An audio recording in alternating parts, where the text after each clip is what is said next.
Asdiqa, salam alaikum, bonjour ou bonsoir les amis. J'espère que vous allez bien partout où vous vous trouvez. En tout cas, c'est ce que je vous souhaite et pour le meilleur de toutes les circonstances.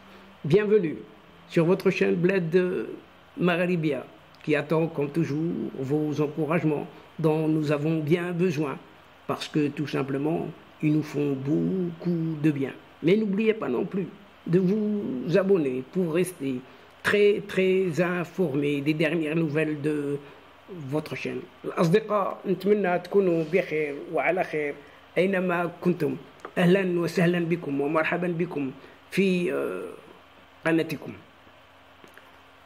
Pour ma part, je suis ravi de vous retrouver une nouvelle fois à travers la présente séquence vidéo. Nous essaierons de répondre ensemble à ces quelques questions très embarrassantes de, tout simplement, si l'on peut dire, jusqu'à quand Israël va-t-il poursuivre ces tueries de civils, pour ne pas dire des assassinats?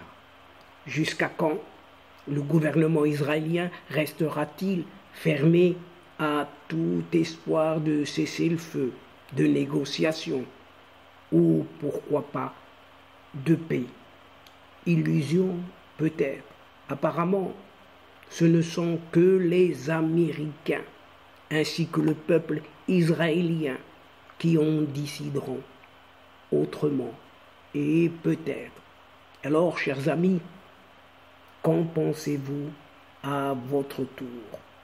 Cela fait longtemps, vraiment longtemps, que nous n'avons pas assisté à des manifestations grandioses de soutien au peuple palestinien.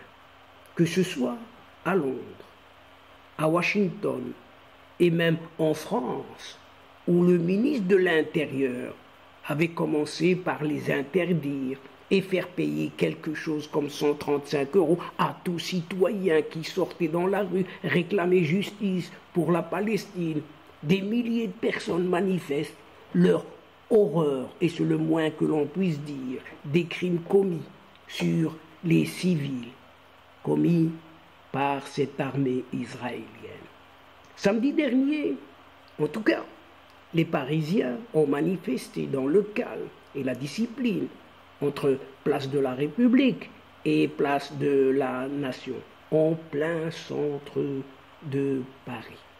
Une manifestation émouvante où des pancartes montraient les enfants suppliciés. C'est à une guerre existentielle que nous assistons ces jours-ci, et ça continue. D'après le politologue libanais Ghassan Salamé, il n'y a pas de solution en dehors de la reconnaissance du droit des Palestiniens. Et il a raison. Le droit d'exister dans un État voisin de celui d'Israël. Ce discours n'est pas audible du tout en ce moment, car les bombardements des Palestiniens de Gaza ne cessent pas de jour comme de nuit. Les atrocités commises sciemment par l'armée israélienne relèvent de la vengeance tout simplement, purement et simplement, et non d'une confrontation entre deux armées. Le gouvernement actuel bombarde les populations civiles, allant jusqu'à cibler une ambulance même, tirer sur une ambulance, faisant 15 morts ce vendredi 3 novembre dernier, ce qui a fait dire au secrétaire général des Nations Unies son horreur absolue. Le nord de Gaza est encerclé et les bombes continuent de tomber comme une pluie de malheur sur cette population de Gaza. Un homme ayant perdu toute sa famille se lamente et demande à Israël: combien te faut-il de morts encore pour cesser de nous massacrer? Benjamin Netanyahou est connu pour son caractère maléfique, intransigeant et sans la moindre vision politique de l'avenir. Il n'écoute ni ses amis américains, pourtant, ni les Nations Unies, encore, ni une grande partie de son peuple, encore moins.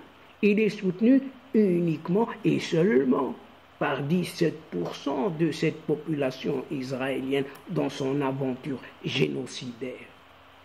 Et Ghassan Salamé a dit encore sur les ondes de Radio France, il n'y a pas de guerre à gagner.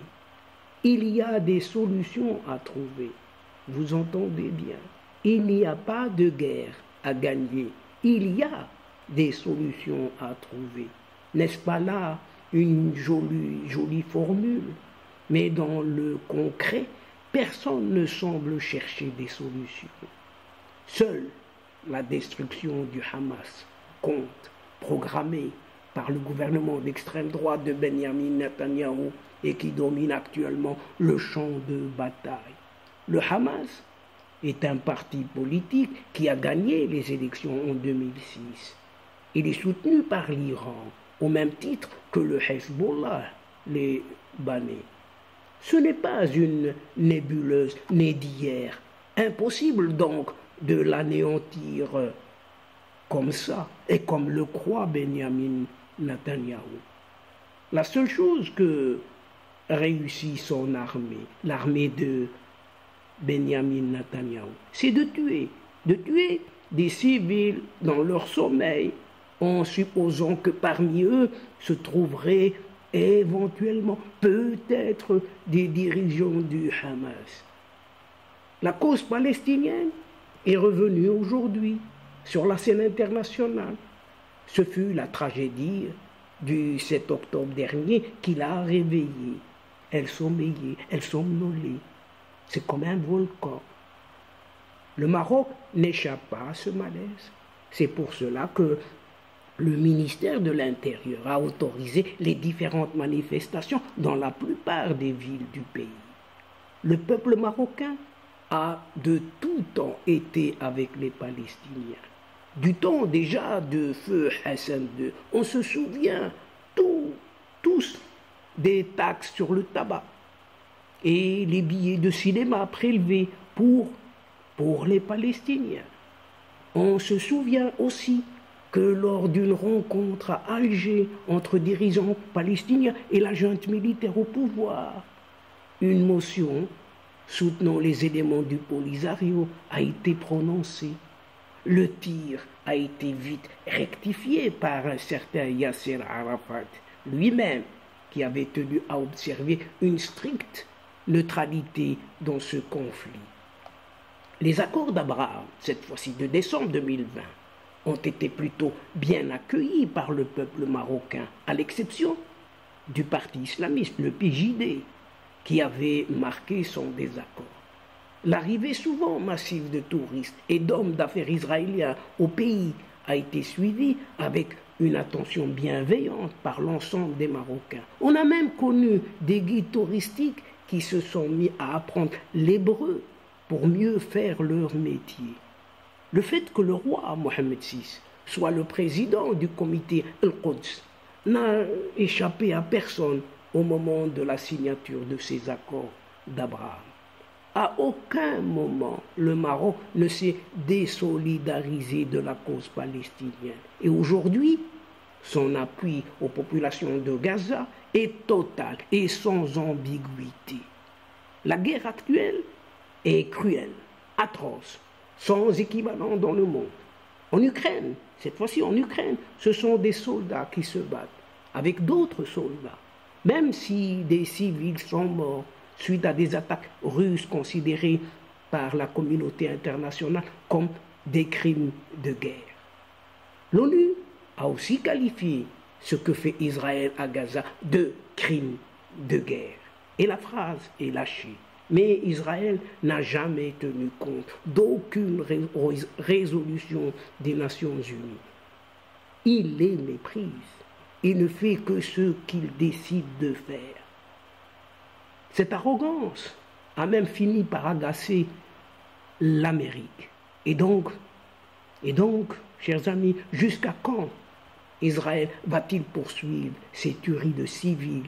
Et jusqu'à quand le gouvernement de Benjamin Netanyahou restera-t-il fermé à tout espoir de cessez-le-feu, de négociation et pourquoi pas de paix? Ce sont les Américains, ainsi que le peuple israélien, qui en décideront autrement. Mais pour le moment, nous assistons à un génocide planifié et exécuté sans la moindre hésitation.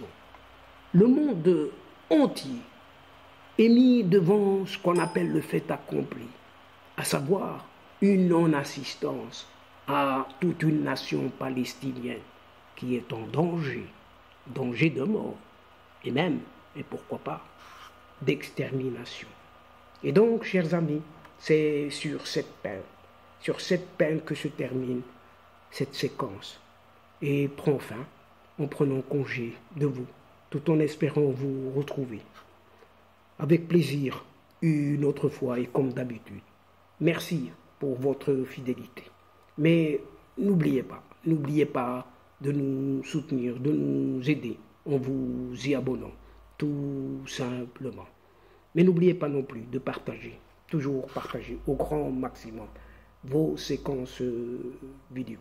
أصدقاء وصلنا إلى نهاية هذه الحلقة. لا تنسوا الاشتراك لتصلكم الفيديوهات أخرى ونشكركم كثير الشكر على مشاركتكم للمساهمة. L'instant est juste arrivé pour vous dire au revoir les amis. الأصدقاء وصلنا النهاية. السلام عليكم ورحمة الله وبركاته.